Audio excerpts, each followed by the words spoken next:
his mother gifted us a week at a luxury hotel. On the third day, I learned why she really did it. The ocean stretched endlessly beyond our suite window, deep blue melting into the horizon. For the first time in 6 months, my husband wasn't staring at his phone.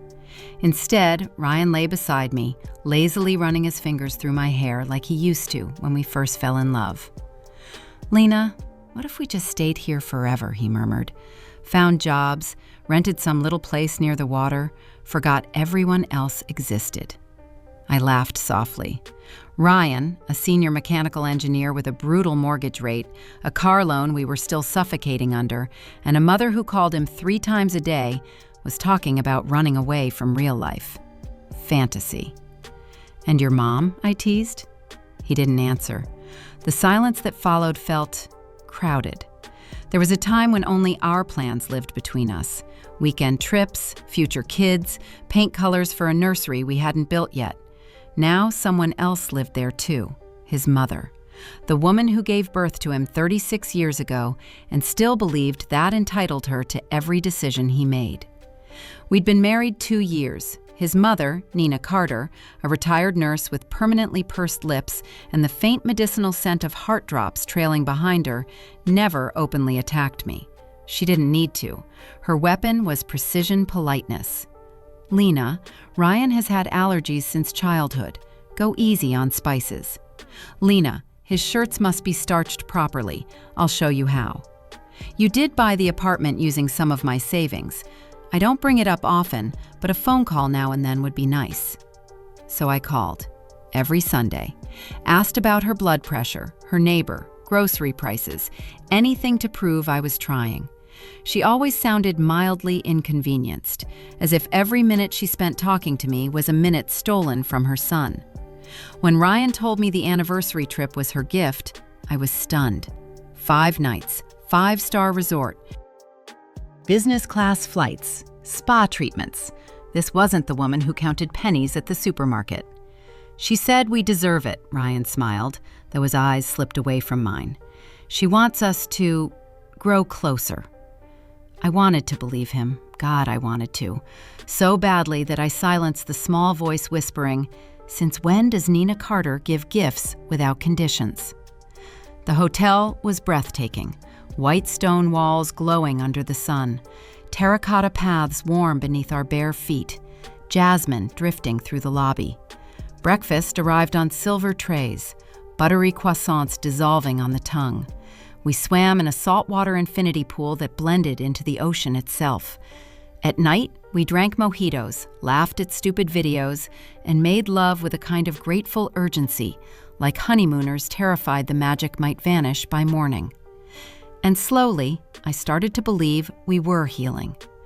On the 3rd day, Ryan stepped into the shower, humming an old alternative song. His phone lay on the nightstand, face up. I wasn't the type to snoop. Growing up, my mother read my diary and corrected it with a red pen, like a teacher grading emotions. I learned early how sacred privacy is. So no, I didn't reach for his phone. But the notification appeared anyway. Mom. And the message beneath it froze the air in my lungs. Did she sign it yet? Don't wait, you only have 3 days left. After the refusal, she gets nothing. Sign what? Refusal? Nothing? My fingers went numb. Before I could stop myself, I unlocked the phone. Ryan never hid his passcode. "Nothing to hide," he used to say. The conversation stretched downward. 14 messages in the last 24 hours. Each one struck like electricity. "Did you tell her it's just a vacation?" "Yes, she was thrilled. Thanks for the money. I'll pay you back." "No need. Consider it an investment. Women relax in beautiful places. Gratitude makes them compliant. Once she signs the property transfer, you can file for divorce." My stomach dropped. Divorce, property transfer, her apartment. Mom, maybe divorce is extreme. Ryan, are you a man or a coward? She owns a 2-bedroom in the city center. No kids. If you split now, you get nothing. But make it marital property, half is yours. Think about your future. She might refuse. Create the right atmosphere. romance, ocean, restaurants. When you're back, say the bank needs documents for a mortgage restructure. She'll sign without reading. Lena's a humanities girl. Taxes will confuse her. I reread the messages 3 times. The paradise around me shifted. The ocean, the laughter, his fingers tangled in my hair. It wasn't love, it was anesthesia. Operation Lower Her Guard, sponsored by Nina Carter. Her rainy day savings. Well, the storm had arrived. For me. Suddenly, I remembered a conversation from a month earlier about my grandmother's apartment. Old building, creaky floors, but 5 minutes from the subway. Security. Ryan had suggested we transfer it into both our names. Renovate it, rent it, it'll crush the mortgage. I refused. I wanted my mother protected. He didn't argue, just became gentler, more attentive. Flowers for no reason, dishes washed without asking. He wasn't loving me, he was waiting for me to ripen. The shower still roared. I photographed the messages, returned the phone, walked onto the balcony. The sea was still impossibly blue. Yachts rocked lazily in the marina. A waiter carried 2 margaritas across the terrace. A beautiful life, paid for, so they could steal the only thing that truly mattered. I didn't cry, not yet. Inside me, something colder than grief began to grow. Clarity. That night, we dined by the window. Candles flickered. A pianist played low jazz. Ryan smiled, tracing circles on my hand, talking about children. Can you imagine a little Ryan or Lena? Swim lessons, birthday parties. I studied his fingers. He'd broken his pinky as a boy. It healed crooked. I used to kiss that scar. Thought loving every flaw meant we were indivisible. You know, I said calmly, surprising even myself, I've decided not to change anything about the apartment. I'm leaving it to my mom. His cheek twitched, barely. But now I knew exactly where to look. But we discussed this, he said too quickly. It's irrational. With our mortgage, we could what? I asked quietly. Sell it? Split it? Or were you planning to divorce me after I signed it over? The color drained from his face. You read my messages. Not a question, a verdict. Accidentally, I said. Thankfully. Silence stretched between us while the pianist finished his song.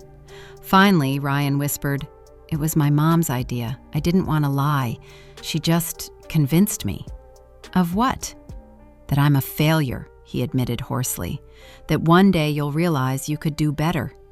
He stared at his untouched fish. I was afraid. If we owned something together, you wouldn't leave.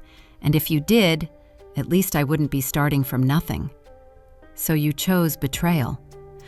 I thought maybe you'd forgive me. A hollow laugh escaped me. Forgive you? Which part? The manipulation or the planned divorce? His silence answered. You were never on my side, I said softly. You were on hers, always. We packed in silence, his charger from my outlet, my skincare from his shelf. 2 lives separating with surgical neatness. On the flight home, the ocean disappeared beneath clouds. I wondered if Nina was already waiting for his call. Mom, it worked. Except it hadn't. When I entered my apartment, a bank notification flashed. Power of attorney request submitted for your property. Please confirm. Timestamp, yesterday. While I sipped mojitos, my husband tried to gain legal access to my home. I thanked the bank employee for calling, for noticing something felt wrong. We didn't divorce immediately. Hope is stubborn. I told him to stay with his mother. Think, I said.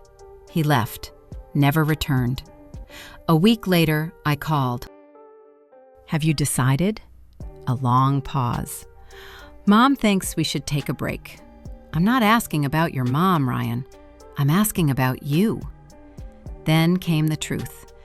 I can't leave her. She's old. Her blood pressure. If I choose you, it might destroy her. And me? You're strong, he said gently.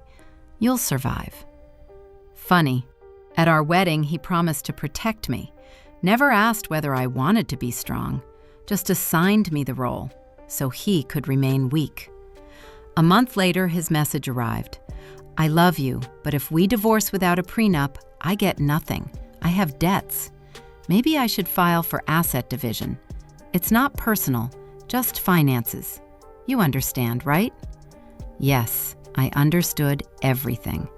I transferred the apartment to my mother, changed the locks, sent his belongings by courier, added a note.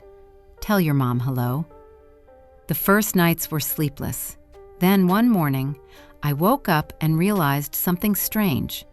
I didn't have to call my mother-in-law, didn't have to iron his shirts, didn't have to excuse his dependence. I made coffee, sat on my grandmother's windowsill. Outside, October rain blurred the streets, and in that gray morning, I felt air in my lungs again. So much air that I started laughing. They say love is tested by distance.